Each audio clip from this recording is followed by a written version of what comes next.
We all know how to think, and with our minds we can rationalize anything, we can make anything happen. People work in their self-interest, but we all know that you don't work in your self-interest all the time. Because when emotion comes into it, the wiring changes in the way it functions. I look at life and say there's two master lessons. One is there's the science of achievement. That's how do you take the invisible and make it visible, right? How do you take what you dream about and make it happen? Whether it be your business, your contribution to society, money, whatever it is for you, your body, your family. But the other lesson of life that is rarely mastered is the art of fulfillment. When it comes to fulfillment, that's an art. And the reason is it's about appreciation and it's about contribution. You can only feel so much by yourself. What is it that's going to truly fulfill you? What is it that's going to give you that extraordinary life? What's going to make things magnificent on your terms, not somebody else's terms, not your father, your mother, your background? What is that really? You can have a ton of money and still be miserable, right? You know, so it's like mastering the science of achievement, but also the art of fulfillment. It's about, if you're totally successful, but you're not fulfilled, then what do you have? You have nothing. You know, you made everybody happy but yourself. That's the worst thing you got. That's Robin Williams is a beautiful man. Such a beautiful man. Killed himself, right? And he achieved everything most people ever dream of. And a beautiful family. You've made the whole world laugh. Hundreds of million people love him. But he didn't figure out how to end the suffering. Money won't do that. Getting things is not going to make you happy. You know, it doesn't matter what you get. It doesn't matter whether it be money or opportunity. All those things might excite you for the moment. You know, even a relationship, as magnificent it may be, might be exciting for a while. But if you don't keep growing, that relationship isn't going to stay exciting. So the secret to real happiness is progress. Progress equals happiness. And if we can make progress on a regular basis, we feel alive. Progress is an aliveness to it, doesn't it? You don't have to work at changing. Change is automatic.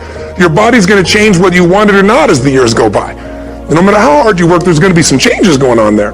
The economy is going to change no matter what you want it to do. The weather is going to change. Relationships are going to change. Everything in life is always changing. We don't have to work on change. Change is automatic, but progress is not.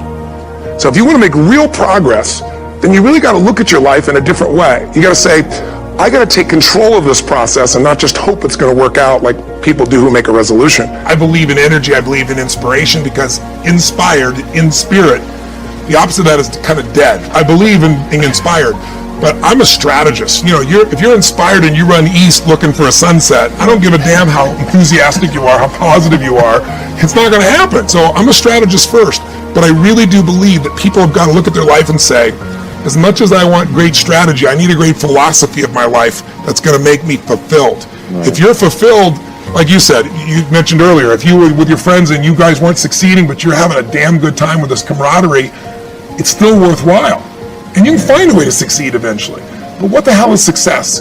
It's hitting an expectation. And I always tell people, man, trade your expectations for appreciation, and it's a whole new world instantly. Yeah. If you can appreciate this moment, if you can't find ecstasy in this moment, in a conversation with a friend, and looking in your wife's eyes, being with your children, going on a run, if you can't find ecstasy now, I'm here to tell you, more money, more people, more love, more business, more anything is not going to give you more ecstasy. Right. If you can't do it here now, you're not going to do it there when you got more. Yeah. So why not do it now and have a rich life right now? I tell people, money, that's one thing. Like having financial abundance, there's skills. That's a science.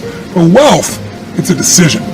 It's like you can be wealthy right now. I live in Fiji a good portion of the time. There are these villagers there. They're the richest people I know. They're happy, they laugh, they love, they don't give a damn about the economics. Other people say they're poor. When I first went there, I was trying to do things for them. They're like, what are you talking about? I'm so happy. Wealthy people come over from the United States and they go travel around and try to figure out what to do, and they're going to spend 9 years to do this and this and this so they can finally sit down and be happy. And the Fijian guy goes, why don't you sit on the beach right now, dude, and experience it? Why spend the 9 years? Why not have it now? That's my invitation. In the end, what we get will never make us happy. I don't care how many stars on your chart, how many Academy Awards, how much money you make. What makes us happy is progress. Progress equals happiness. If you're not growing, you're dying inside. If you find your passion, you're going to have this tremendous energy. It's sustainable energy. But momentum requires you always do the next thing to keep the momentum going. And the reason you get yourself in a passionate place is so that you change your life, and the only thing that changes your life is making a decision. So while you're in this passionate state, that's where you make decisions. When people talk about work-life balance, I was talking to Mary Calhoun Erdos, who's Morgan Stanley, she manages $2.6 trillion with a T dollars. Probably the most influential woman in the financial world, brilliant woman. And I asked her, because I was interviewing 50 of the smartest financial people on the face of the earth. I said, I know you're a very deeply caring mom and your wife, and how do you balance all that? And she said, Tony, she goes, I read this in one of your books. She quoted it. She goes, there is no such thing as work-life balance. There's only work-life integration. And I really believe that in my soul. So in my companies, my wife and I, we live our mission together. We're 24/7, 365 together, and we love it because we're driven by the same things. One of my sons is a partner in several of my financial businesses. One of my other sons is in the coaching business. My daughter's an actress and, totally different business, but she cares for people the same way. So there's a common denominator within our family. We're all so mission driven that we don't have to separate the two. When your family is involved in your mission, you're not pulled apart. You're pulled together in the same direction. I think the hard part is so many families have totally different lives and they come together when they're exhausted and try to have a relationship together, and I think that's really hard for people today. I always encourage people to say, listen, in your partnership in life, you want to find somebody who's your best friend, because intimacy and passion is easy to turn on, but friendship is not. And if you have a friend who shares your values and your mission, and if you're privileged enough to do things together as a business owner, I find that to be the greatest possibility of that work-life integration. When does a man or woman die? When their dreams die. When do we die? When we stop developing ourselves, expanding our minds, challenging ourselves, raising the bar on ourselves. The best thinking that I had at that point in my life had produced this life that I have. I need some help. I'm where Einstein was. He said the thinking that has brought me this far has created some problems that this thinking can't solve. I applaud you for investing in yourself, for coming here, flying thousands of miles, investing money in yourself. I can tell you, based upon my own experience, you have something special. You have greatness within you. What you're doing is different. You represent only 2% of the planet. One great American said, I choose not to be a common man. It's my right to be uncommon if I can. I seek opportunity, not security. I do not wish to be a kept citizen, humbled and dulled by having the state look after me. I want to take the calculated risk, to dream and to build, to fail and to succeed. I refuse to live from hand to mouth. I prefer the challenges of life to the guaranteed existence, the thrill of fulfillment to the still calm of utopia. I will never cower before the master, nor bend to any threat. It's my heritage to stand erect, proud and unafraid, to face the world boldly and say, this I have done. That's what it means to be a part of peak potentials. Your unquenching desire, an uncommon desire to manifest your greatness. Have a mind that is open to everything and attached to nothing. One of the central principles of my life is that no one knows enough to be a pessimist about anything. And that each and every one of us, when we close our mind to what is possible for us or what is possible for humanity, closes off the genius that resides and lives in each and every one of us.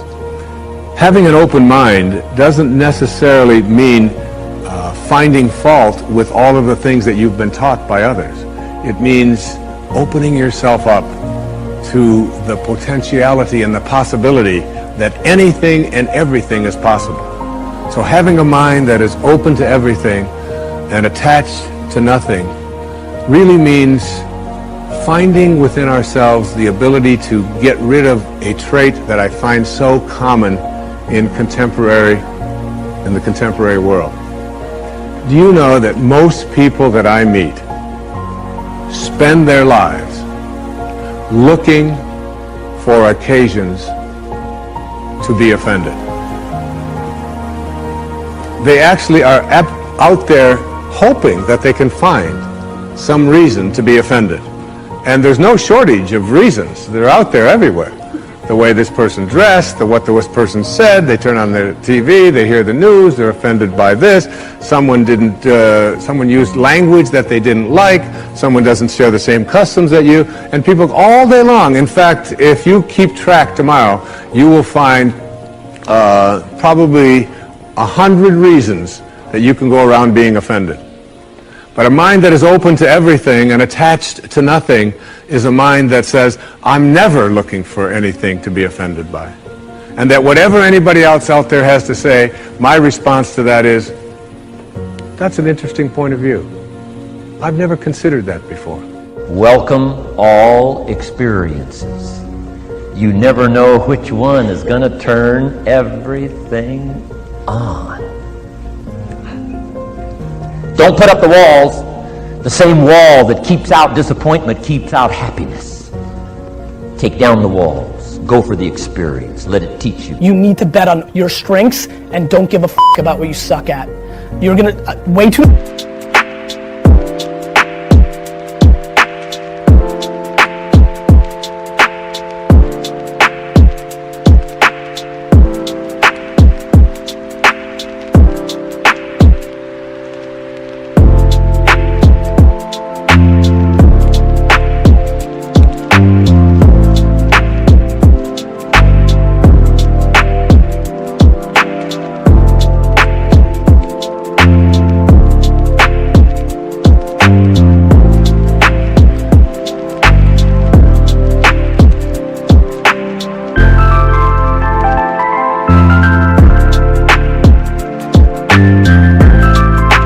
People in this room are going to spend the next 30, 40 years of their lives trying to check the boxes of the things that they're not as good at, and that you're going to waste a load of time and lose.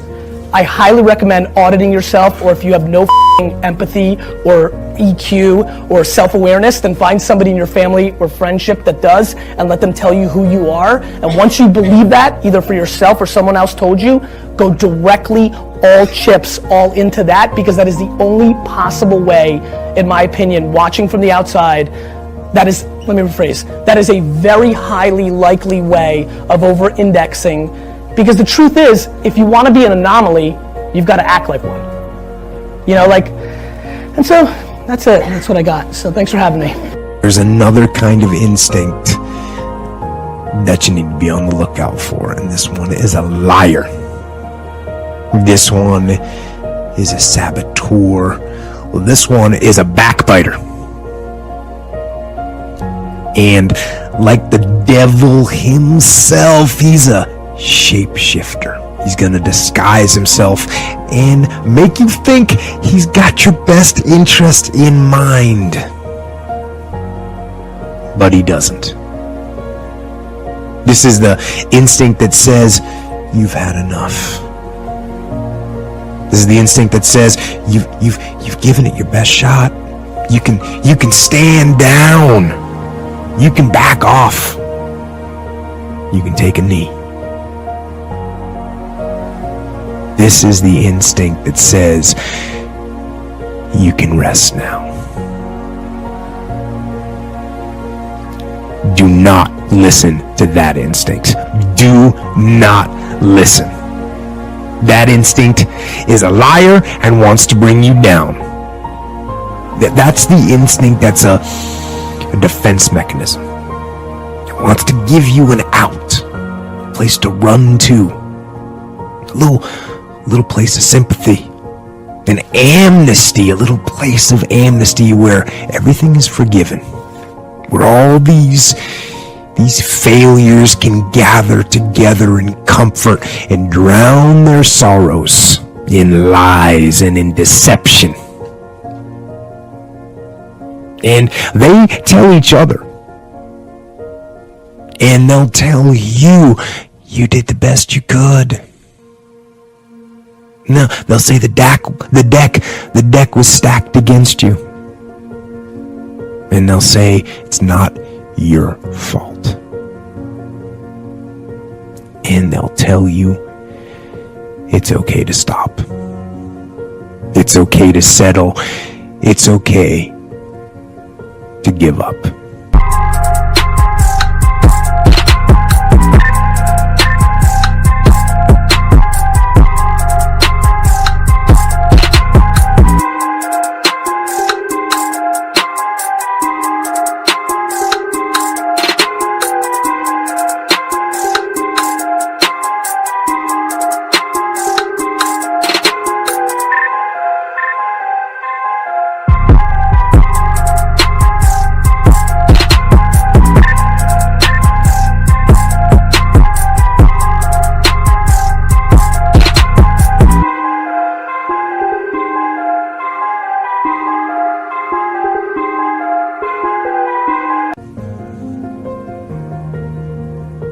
And that is the instinct you need to fight. You need to push back, to smash into the ground. Do not take the easy way out. Do not give up based on instinct. If you are forced to stand down, to retreat, so that you can rebuild and re-attack, so be it. But make that decision based on logic, not on the instinct of surrender and defeat.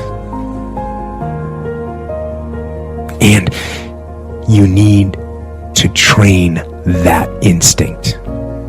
Your instinct. Train it to say, get up.